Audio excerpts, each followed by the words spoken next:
What's going on, APUSH? Mr. Lang here, back with another video for you guys, all about how to properly assess and analyze the sources you're going to look at on a DBQ, whether they be an image or something about data or the paragraphs long text sources. You need to know what you're looking for and how to do it quickly. Let's get right into it.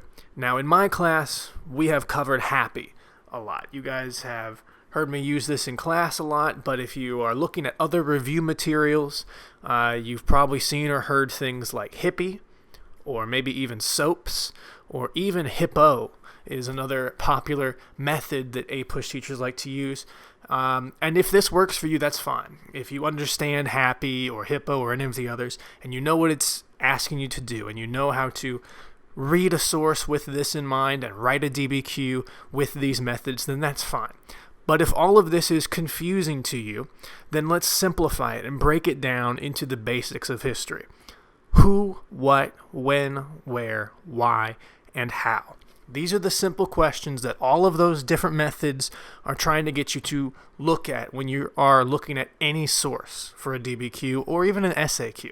Usually when an AP student starts writing their essay, they feel pretty confident. They know how to gut a prompt, put it into plain English. They can come up with concepts and data dumps. They can come up with a reasonable thesis.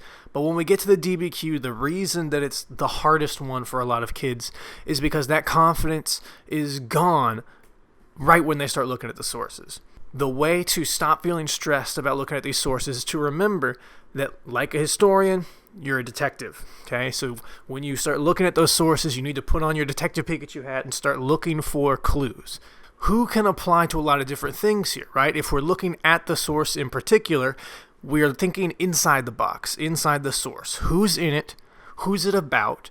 And we can supplement that information with who made the source, right? Both information and clues from the source itself and from outside of the source can come together to make a really good analysis of a document. What is the next important question? I know these things might seem a little basic and simple, but the more simple things appear, the more easy they are to remember and to use in your actual writing process. So again, in the box here, looking at the source specifically, we're looking at what's happening in it. If it's an image, what's being depicted? If it's a text, what are they describing? Is it an event? Is it an idea? Is it a time period? A law? Whatever. What is happening? And then outside of the source, your historical knowledge, your outside information, what is it about? Is this something referencing an event that's not specific? A lot of times you'll see in political cartoons or even excerpts from speeches, references to things that aren't specifically named in the source. You're going to have to just know off the top of your head or have a good guess about what it's talking about.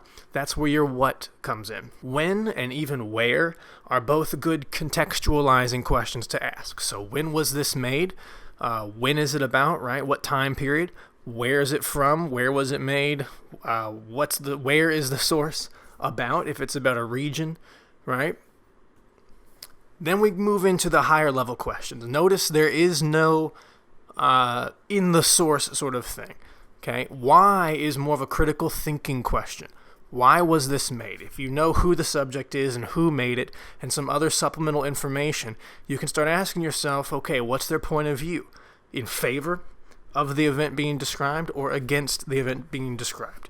Why would they pick a side, right? All of this can help you answer the question of why this source is historically important.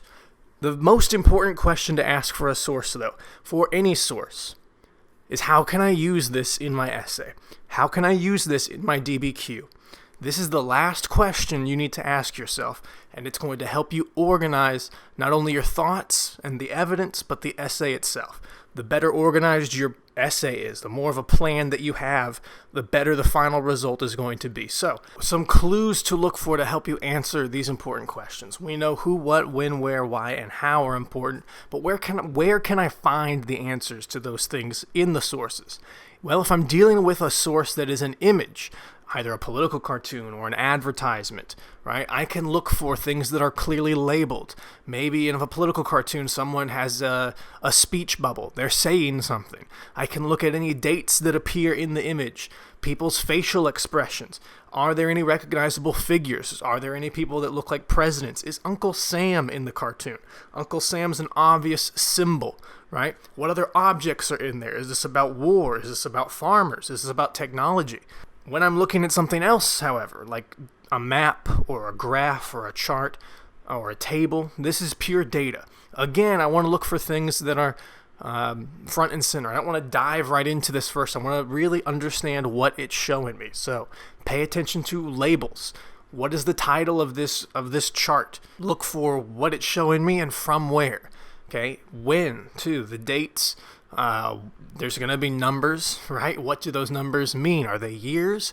Are they people?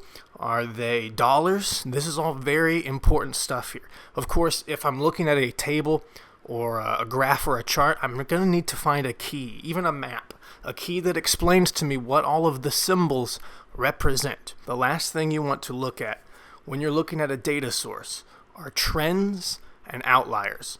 What is the overall trend of the data? Is it upward, downwards? Is it remaining the same? What does that mean for history? Are there any outliers? If the overall trend is upwards, are there any instances in here where that's slightly different, right?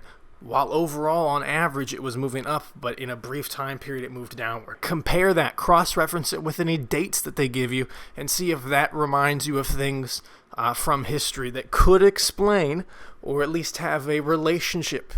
Text sources are perhaps the most difficult source that students have to analyze on a DBQ, and unfortunately, they're also the ones you get the most. This year's DBQ will have one non-text source, meaning it's either going to be an image or something with data, and the other 4 are going to be text-based. So understand how to read and analyze these things quickly. You want to look for the main point.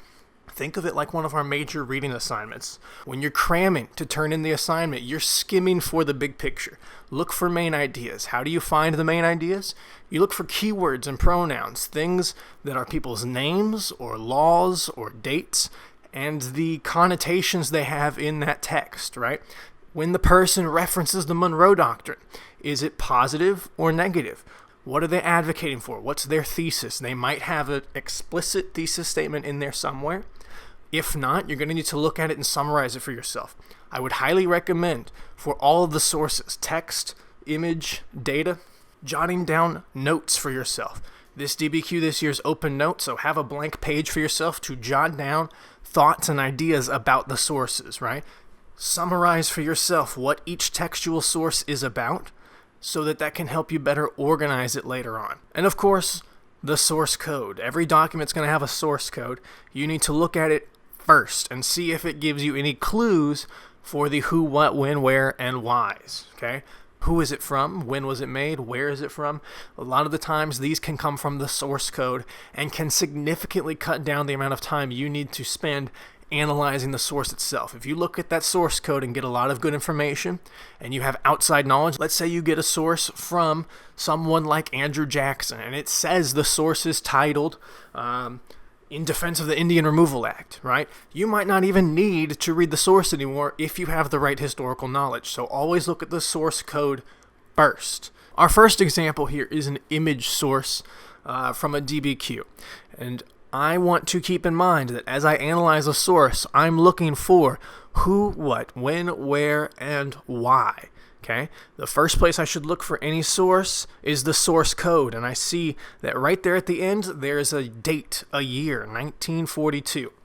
With my outside information, I should already be thinking of potential context that I can use here for this document. The source code also tells me this comes from a typewriter company and that it was published for the United States Civil Service Commission. I could remember what that is from class. I might not.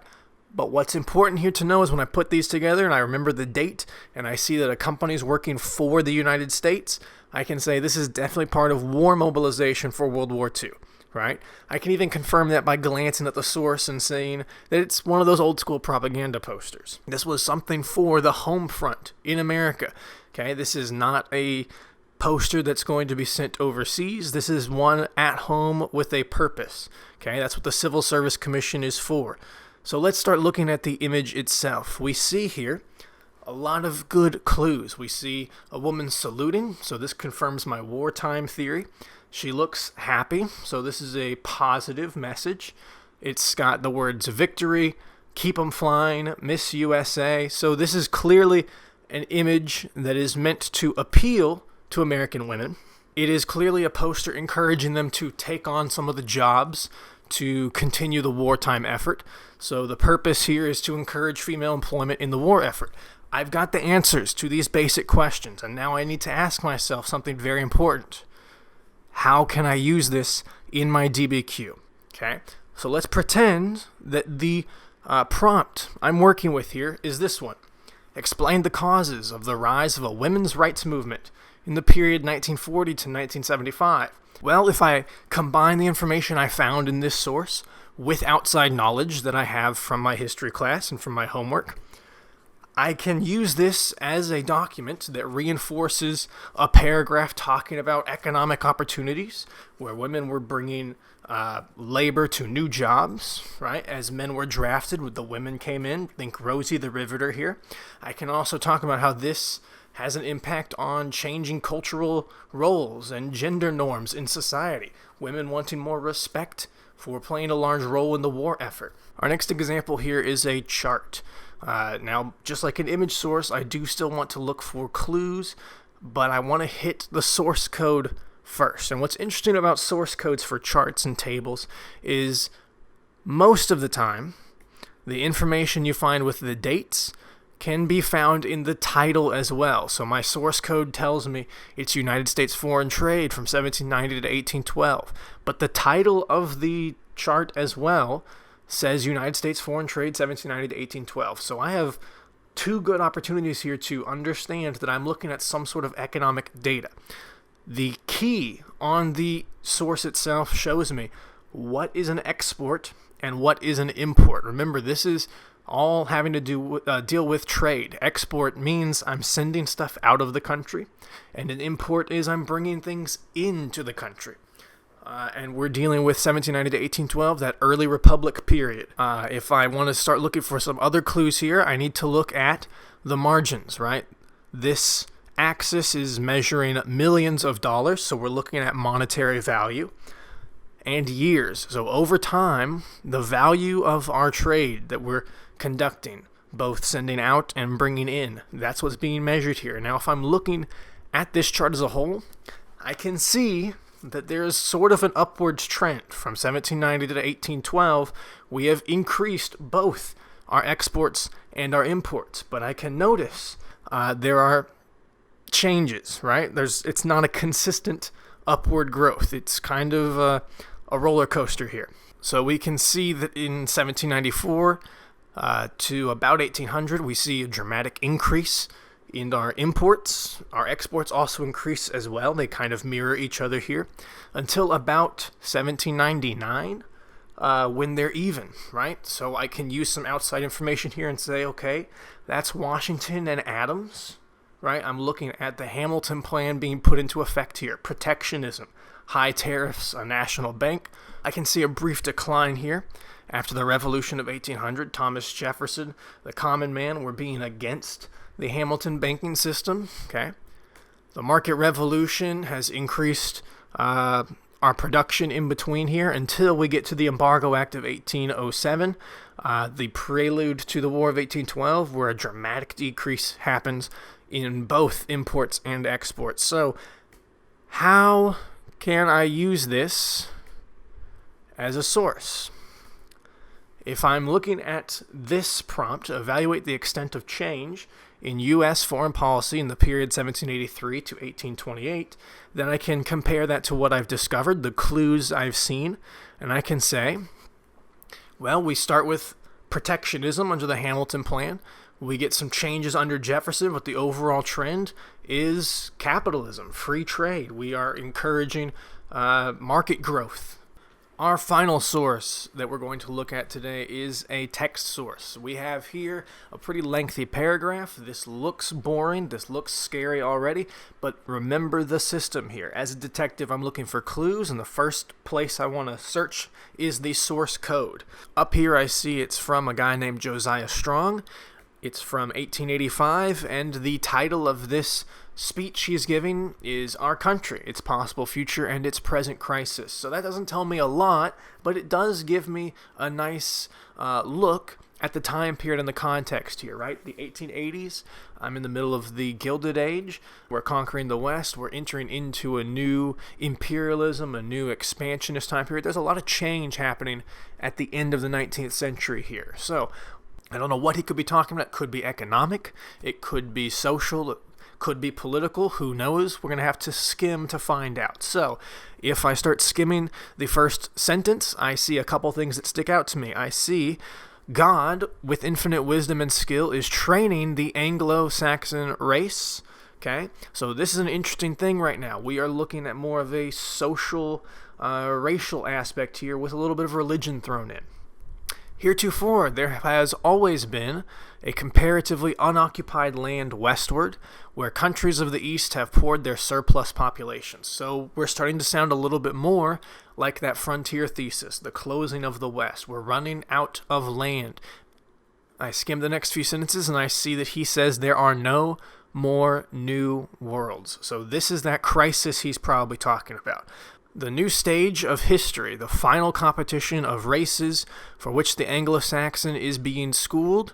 Okay, he says the Anglo-Saxons are a race of unequaled energy, large numbers, a lot of wealth. They have liberty, they've got pure Christianity, and high civilization. So he says here there's going to be a racial conflict for territory all over the world. And his conclusion is that their aggressive traits are calculated to impress, that means force upon or install, institutions upon mankind. They will spread over the earth. So we got a lot to work with here. Mr. Josiah Strong, when we look at this source and we look for who, what, when, where, and why, we get who. Who is this source about? It's about the Anglo-Saxon race, which is white people. So we're dealing with some racism stuff here. What's the source about? What's the source talking about? Territorial expansion, population issues, some racism and nativism thrown in there. When and where is this from?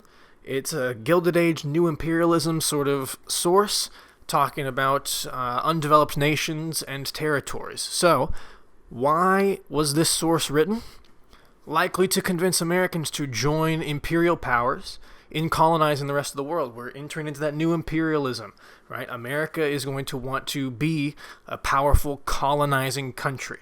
How can I use this as a source? If my prompt is evaluate the relative importance of different causes for the expanding role of the United States in the world from 1865 to 1910, then I can treat this as evidence for a couple of different things depending on what I want my thesis to be, depending on what other sources this DBQ has presented me with. An argument about religion, right? It mentions pure Christianity, it mentions God.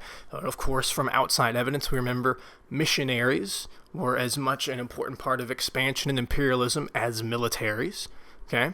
Racism definitely plays a role here, and of course this could be a continuation of the frontier thesis and manifest destiny. Expansionism has always played a role, so very interesting document that could be used here for this DBQ. Okay, so I know that wasn't enough sources to practice with, so if you want to continue finding sources on your own, here are some good resources. Google Classroom, I've put up your reviews. They include sections of sources for you to practice analyzing. AP Classroom, okay, if you log into College Board, it's got practice FRQs and unit checks that you can work on. Your textbook has a lot of sources spread throughout there. And of course, a quick Google search can even pull up a lot of DBQs and SAQs and even old STAR test questions that have sources. Even news and current events can help you practice some analysis skills.